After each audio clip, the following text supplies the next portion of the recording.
What's up, ladies and gentlemen? It's day 18 being quarantined, and since this is a car channel and normally I work at a dealership, we're going to talk dealership language and dealership lingo today. So I went on Google, I basically searched car dealership lingo. I found a pretty good article here that shows a whole bunch of terms that dealerships use. Some of them we use, some of them we don't. I figure I'll go down a list, I'll pick some, we'll talk about them, and maybe we'll learn something along the way. So we're going to go right, they have this listed A to Z. A to Z? Is there anything with a Z? There is nothing with a Z. So there's nothing with a Z. Maybe I'll think of one along the way. First one is an addendum. Most of you may have heard of something like that. An addendum is basically the sticker that's next to the actual window sticker of the vehicle with additional options that were added by that dealership. So things like pinstripes, storage guards, maybe mud flaps, protection package, stuff like that. It'll have a price and it'll add that to MSRP. And that's basically where that dealership starts their negotiating. That's also the type of sticker you'll see, for instance, like on a C8 Corvette. If a dealership is charging over MSRP, you'll see one of those stickers. It'll say dealer market, or not dealer market, but market adjustment, $10,000 or $15,000 or whatever that dealership chose to charge over MSRP for that car. The dealership I work for does not use those. APR is your annual percentage rate. Most people probably know that. Bait and switch. Bait and switch is an old school tactic, probably illegal in most states. It's all about advertising. They advertise one thing and when you get there, it's completely something else. Or they tell you to come down because you're looking at a particular used car and all of a sudden when you get there, that car was sold. It wasn't available. And then next thing you know, you're being showed something else. That would be considered, I guess, a bait and switch. In this here, it says the practice of advertising a low price on a given vehicle that's often not in stock. So you're advertising. Now, generally, you're going to advertise your lowest priced vehicle of the vehicle, like your lowest option vehicle. So even when you go on like Chevy's website and they have a lease special on a Traverse or an Equinox, it's the base model, which makes sense because you're not going to advertise the most expensive vehicle because not everybody wants that. So you advertise the base model. It gives you a set bottom as far as where the leasing or where the pricing should be. And then if you add options to that, obviously you're going to pay a little bit more for it. But yeah, bait and switching where you have people come in and the car's not there, that's not cool. We try very hard to make sure that that doesn't happen, and it does. It can happen more often than you would think because you'll have multiple appointments on the same car. So now you have 3 appointments coming in at the same car at different times. You don't want to tell the guy at 2 o'clock you got somebody coming in at 11 because what if the guy at 11 doesn't show up? Then the guy at 2 maybe won't show up. But if the guy at 11 shows up and buys it, we make sure we call the guy at 2 and say, listen, the car just got sold. I'm sorry. We have other vehicles. We still invite you down, but we want to let you know up front, which is the right way to do it. BDC, that's what's called the Business Development Center. We have one at the dealership. It's awesome. That's where in our store, that's where the girls work that take all the inbound calls. So phone calls, emails, leads, things like that, they get filtered through them. They try to set up an appointment. And then once the appointment comes in, the salesperson then goes from there. They do a lot of our follow-up for us as well, which I am very thankful for. A B-back. A B-back is somebody who was at the dealership and didn't buy, so then they come back. They're back. And we actually, in our software, can see the difference of showroom visits for the month and then visits with B-backs. So give you an example. Let's say in a given month I talk to 40 people, 40 showroom visits. I can then go in and put with B-backs as well, which would be considered all visits, because that's going to show the number of everybody who came back. So you might have 40 showroom visits, which is everybody coming in once, and you might have 56, total visits because people came back a second time, third time, sometimes fourth time, whatever. A bird dog. A bird dog is about a referral, so a referral bonus. So if you bring somebody to me and they buy a car from me, I'll generally send you what's called a bird dog, $100 check in our dealership.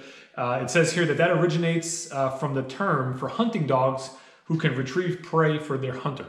So folks out there are acting as bird dogs when they bring us referrals. The box. The box is the finance or business office. I think that's ridiculous. I sometimes hear people say it like, well, next you'll go into the box and you'll sign all your papers, and dude, just say the business office or the finance office, that sort of thing. It sounds so much better. I actually don't think any of these car dealership type lingo terms should be used with a customer or even behind the scenes, to be honest. You know what I mean? A lot of it's just nonsense. But like when you hear someone say, a G note down, well, that's $1,000. Like tell the customer with 1,000 down. And if they're putting 500 down, you tell them, well, if you're putting 500 down, you don't say, well, if you put a nickel down, because it just doesn't sound right. That stuff gets talked about in the office sometimes just because people have been in the business so long. It's just what they're used to. But I don't think people should talk that way in front of customers. I actually learned that very early on, probably my first couple months into business, because there was a guy in the store that was there forever, 16, 17 years. And he had said, like, don't tell customers cars have bells and whistles. Like, cars don't have bells and whistles. Fire trucks and trains have bells and whistles. Cars have equipment, and you go through it. You show them. And he taught me very early on to be professional and just not use that car dealership type lingo. And it's funny because customers come in all the time and they say they don't care about the bells and whistles. So, car drunk. I never heard of this one. When a buyer is presented with too many choices, they will often get confused and need to go home to make their decision. This is sometimes being called a car drunk. New to me, never heard of that. CSI. CSI stands for Customer Satisfaction Index. It's a rating system. I guarantee every dealership out there or every manufacturer out there is going to have something like that. We have it. I think it's jaded. It doesn't really make sense. I don't think they can get accurate information from those surveys, because for us as a salesperson, as a dealership, really the only thing that makes sense as a passing score is completely satisfied. So you have not at all satisfied, somewhat satisfied, satisfied, very satisfied, completely satisfied. So I think that's the 5 you have. Anything other than completely satisfied might as well be a failing grade.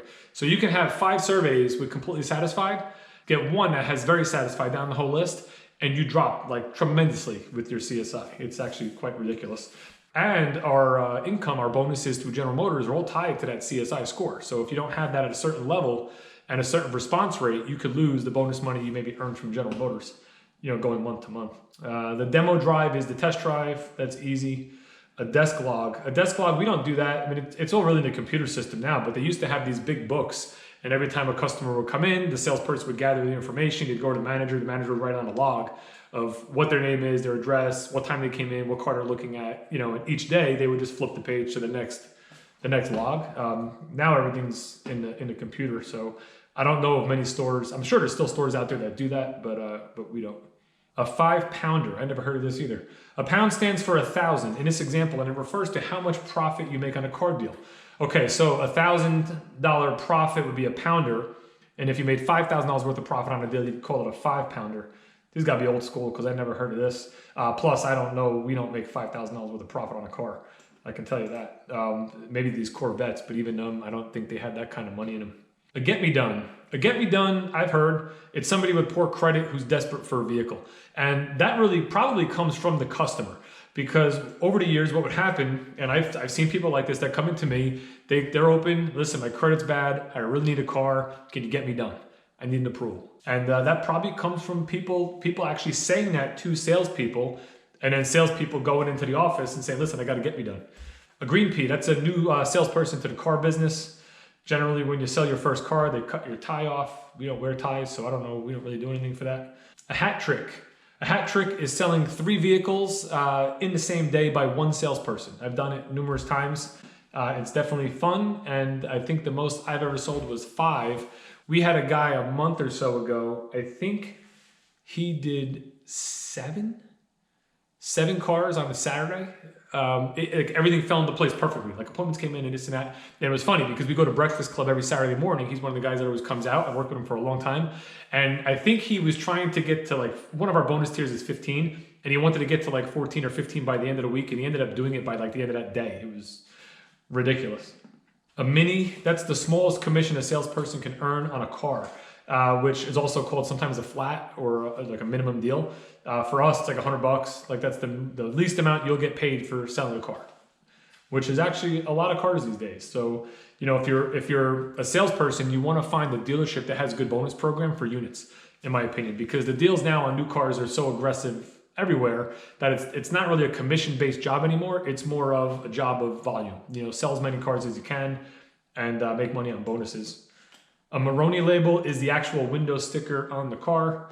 MSRP, everybody knows, manufacturer's suggested retail price. An old car dog is a seasoned salesperson. I never heard of that. I wonder if 15 years marks you being an old car dog. Not too sure. An orphan owner. So an orphan owner is somebody who bought a car from the dealership and their salesperson no longer works there. So they get, in a sense, orphaned to another salesperson. It's funny, that is actually built right into, not the software we currently have, but our old software. You had like orphan owner letters, like it was using that term to describe that customer. So as you went in your system, you could look and see and say, okay, this was orphaned owned from whoever the salesperson was. PAC. The PAC describes the amount of marketing and overhead costs allotted to a vehicle. So all stores probably have some sort of PAC. So if you sell a used car, let's say you make $2,000 worth of profit, the first $450 or $700 or whatever that store designates goes directly to the store. So if you made $2,000 on a car and there's a $500 PAC, you really, as a salesperson, only made $1,500 on that car, and that's what you would get paid your commission on. Pencil, or the first pencil, that's the worksheet. These days you work deals all different ways. I mean, there's like an old thing called the Foursquare, which if anybody uses the Foursquare out there as a salesperson, you're out of your mind, because the first thing you look at if you Google things to watch out for at a dealership is dealerships using the Foursquare. And that was a system that would basically confuse customers, confuse anybody, to not focusing on all the different angles, just focusing on the payment. And, it's an easy way, or it was an easy way for salespeople in the past to kind of hide what they were actually giving you for trades and sale prices and stuff like that. But that would be considered the pencil. That's the first presentation of numbers from the dealership to the customer. The sales desk or sales tower, that's just where the sales managers sit and where they work all the deals. The service walk. Service walk is just it's funny, it's part of the road to the sale, if you will. You have certain steps, you meet and greet, you build rapport, the basics of any sale. Doesn't matter what industry you're in, you're gonna kind of follow those same type of things. And one of the things you would do is if you were outside walking around looking at cars, on your way back in, you pass the service department just to give people a tour. It's not a bad thing. It's like, here, this is the service department. These guys would help you out if you had any problems or when you need an oil change. Here's the waiting area. We have coffee, TVs, it's just it's a tour. A showroom log. Did we talk about that before? I feel like I talked about that before. Skating. Skating is when one salesperson attempts or sells another customer belonging to another salesperson. And they basically don't tell them about it. So if I had a customer that came in on Monday, I worked a whole deal. They said, we're going to think about it. Maybe we'll be back on Thursday.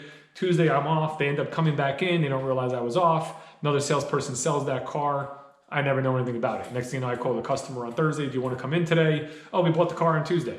So that would be a salesperson skating somebody else. We do not have that happen often in our store. Plus the software, once you have somebody logged into the computer, it's going to show you that that customer was pulled out of your name and put into somebody else's name. It's called the skate alert. And that helps protect you for that. But I'm sure that happens tons in stores that have a lot of salespeople. You get these stores with 25, 30, 40 salespeople that don't have CRMs and they don't have their own computers and they have to do work like paper in the old fashioned way. I'm sure it happens all the time because it's next to impossible to keep track of everybody that comes into the store if you're working in that old school fashion. A TO stands for a turnover.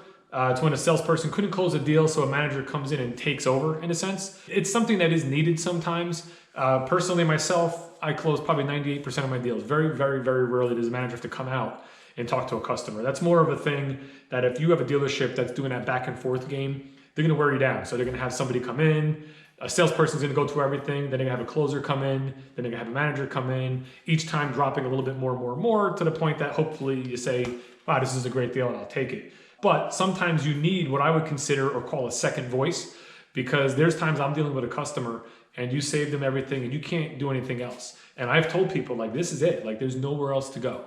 So at this point, either you're gonna buy it or you're not gonna buy it. A lot of times that doesn't work until they hear from someone of a higher power. Once a manager comes out and talks to them, in their mind, and what I'm assuming here, in their mind, it says, you know what? I got everything I can get off. The manager came out, they have nothing else to give. So I call that a second voice in a sense. A tire kicker is a non-buyer, somebody that's browsing around, looking and kicking tires. I'm sure everybody knows that. An up, we're in use now. An up is a prospect. An up is a customer. When I go to a dealership or I go somewhere to buy something, I'm an up. You're a customer coming in the door. The up bus. The up bus is a fictional mode of transportation that delivers the ups to the dealership. So that actually is funny because they'll joke around about that. Like you can have a real slow Saturday. Let's say we close at 6 o'clock and all of a sudden at 5 o'clock, you'll hear people saying, all right, any minute the up bus is going to come in because, all of a sudden everybody floods in at once. That's pretty funny. Last thing on the list here is a WIO, which we have actually a WIO form. Most dealerships do. So if you were owed anything at the time of buying your car, you want to have it written down. I'm going to give you all weather floor mats, but we don't have them in stock. And your salesperson tells you that. You better make sure when you're doing your paperwork, you have a WEO that says, we owe you all-weather floor mats. Because if you have that, you have a protection, basically. Otherwise, it can turn into a he said, she said, and depending on the store, who knows if you'll ever get your floor mats. So you want to make sure you have a WEO if you're owed anything from that particular deal that you negotiated. And just like that, guys, we are at the bottom of our list. So that was pretty fun. Hope you enjoyed. If there's any terms you've heard a salesperson say or anything like that, or anything that you've maybe used going into a store, drop it down below. Let's keep the list going.